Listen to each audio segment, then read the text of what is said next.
In October 2001, Swissair, the airline that had never once missed a debt payment in 71 years of operation, could not pay for jet fuel.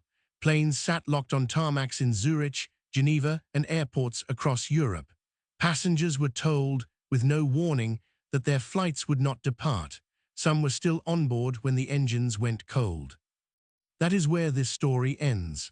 To understand how it begins, you have to go back to a time when the word Swissair was not just an airline, it was a financial concept. For most of the 20th century, Swissair was considered the gold standard of commercial aviation, not just in Europe, but globally. Founded in 1931 from the merger of two small Swiss carriers, Swissair grew during a period when flying was still exotic, still dangerous, still reserved for the bold. Switzerland had no colonies, no empire, no vast domestic market. What it had was precision, neutrality, and a reputation for doing things correctly. Swissair embodied all three. It trained its own engineers, built its own maintenance protocols, and ran its finances with a conservatism that made rival airlines look reckless by comparison. By the post-war decades, the airline had earned a nickname that circulated quietly in European banking circles.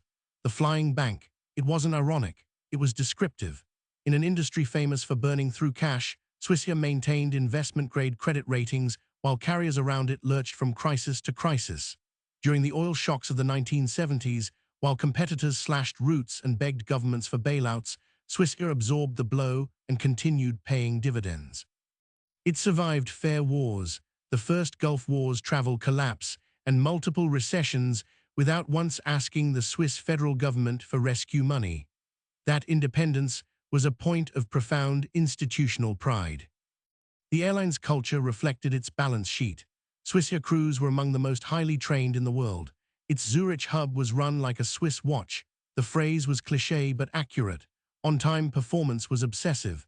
Customer satisfaction surveys placed it consistently near the top of global rankings. It was the carrier of choice for diplomats, executives, and the kind of traveler who paid full fare and expected everything to work. And everything did work. For decades, the idea that Swissair could fail was categorically unthinkable in Switzerland. It was a national institution with the balance sheet to match. Then the mid-1990s arrived, and the industry began to change in ways that made standing still feel dangerous. The deregulation of European aviation, advancing steadily through the early 1990s, was reshaping the competitive landscape. Low-cost carriers were materializing on routes Swissair had once owned by default. Flag carriers from larger countries, Lufthansa, British Airways, Air France, were consolidating, building global alliances, and gaining pricing power that a mid-sized Swiss airline simply couldn't match on its own. Swissair's geographic position was simultaneously its identity and its constraint. Switzerland is a small, landlocked country. Zurich is not London or Paris or Frankfurt. The airline served a market of roughly 7 million people with no colonial passenger routes, no massive domestic feeder network. For all its financial discipline, Swissair was structurally limited. The board knew this, and in 1995, they went looking for a solution. What they found was a strategy. The consultants at McKinsey had a name for it, the Hunter strategy. The core logic, as presented to Swissair's leadership, was elegant and seemingly rigorous. The major global alliances, Star, Oneworld, SkyTeam, were locking up the most valuable partners. Swissair had declined to join any of them, partly out of pride, partly because joining meant ceding some operational control, which was culturally unacceptable. So the Hunter strategy proposed a different path. Instead of joining an alliance, Swissair would build one. It would acquire minority stakes, typically between 20 and 49%, in smaller, struggling European carriers. These airlines would feed traffic into the Zurich hub. They would share Swissair's brand reputation and operational systems, and together, the combined network would be large enough to compete with the global giants. The presentation was persuasive.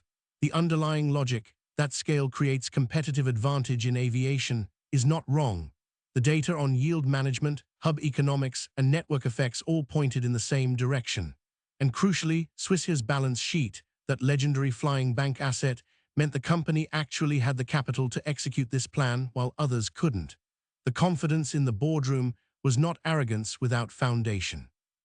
These were serious people looking at real numbers and drawing what seemed like reasonable conclusions. What the strategy failed to adequately account for was selection bias of a specific and lethal kind.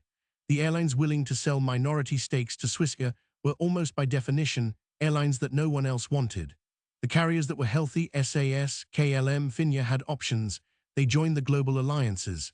They found strong partners. The carriers that came to Swissair were the ones other acquirers had passed on. Sabre of Belgium was burning through capital at a rate that should have triggered alarm. LOT Polish Airlines was navigating the wreckage of post-communist restructuring. Air Littoral, AOM, and Air Liberté in France were losing money on routes that stronger carriers had abandoned for good reason. Swissair bought into all of them. Between 1997 and 2000, Swissair deployed approximately $2 billion in acquisition stakes and partnership commitments. Every individual transaction had a rationale. Taken together, they amounted to a deliberate financial bond with a collection of Europe's weakest airlines during one of the industry's most turbulent periods. The first warning signs were easy to minimize. Sabre reported losses larger than projected in 1998. The French carriers consumed capital faster than the network synergies materialized. Swissair's own core operations remained profitable, which created a dangerous comfort. The losses in the subsidiary network looked manageable when offset against the parent airline's strong performance. The board maintained confidence in the strategy's long-term logic.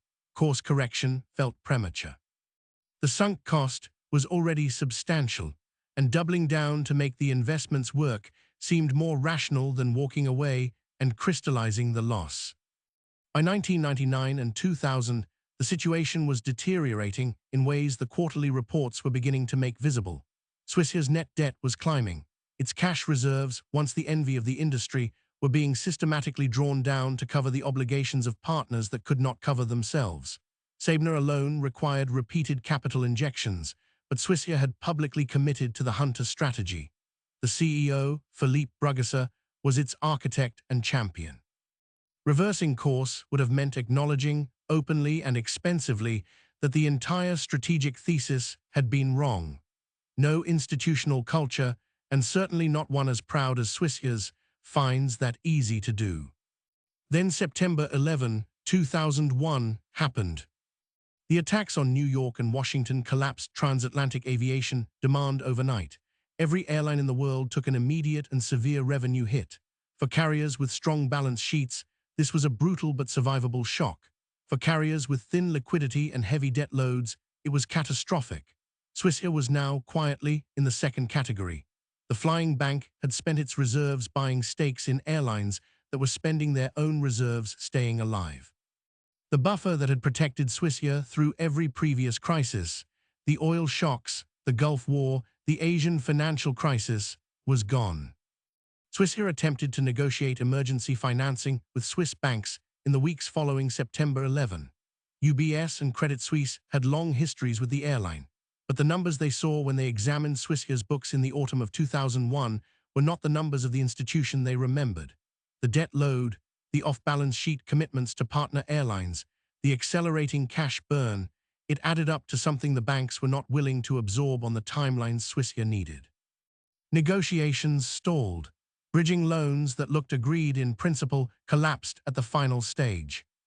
On October 2, 2001, Swissair ran out of operating cash. The technical term is liquidity crisis. The visible reality was grounding, as it became known in Switzerland with a capital G, because nothing else that word described came close in national significance. Some 260 aircraft were stranded at airports across Europe and around the world. Approximately 39,000 employees, direct and indirect, faced immediate uncertainty. Passengers at Zurich's Cloton Airport watched departure boards go blank. Cabin crews on aircraft already at their gates were told there would be no flights today. Some crews paid for fuel out of personal credit cards in order to get stranded aircraft home, a detail that says something true about the human texture of institutional collapse, that ordinary people absorb the consequences of decisions made in boardrooms they never entered. The Swiss federal government, which had watched Swissair prove for decades that it needed no government support, assembled an emergency rescue package within days. A new company, eventually named Swiss International Airlines, simply Swiss, was established to carry forward a reduced airline from the wreckage. But the original Swissair, the flying bank, the institution that had flown through 2 world wars and every economic crisis the 20th century produced, entered bankruptcy proceedings on March 31, 2002. The accumulated losses associated with the collapse exceeded 16 billion Swiss francs. The peak enterprise value, the brand equity built over 71 years, gone.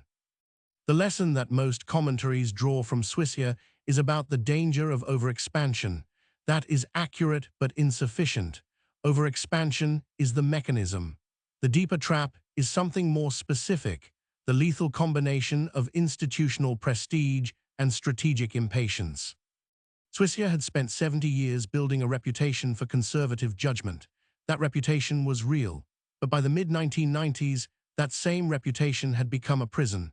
The board felt the pressure of being perceived as passive while competitors consolidated aggressively. The Hunter strategy offered a way to be seen as bold without joining an alliance, which would have required humility the culture couldn't access. McKinsey provided the intellectual framework. The balance sheet provided the capital, and the flying bank's history of surviving everything provided the psychological permission to believe this would work too. What no one interrogated rigorously enough was the asymmetry of the downside. When you buy a minority stake in a failing airline, your upside is capped. You don't control the company, you can't force the operational changes needed to make it profitable. But your downside is not capped at all, because airlines in distress are black holes. They consume capital continuously, and the reputational pressure of having already committed means the exit cost keeps rising. Swissair was not making one bad decision. It was making a structural decision that made many future bad decisions inevitable.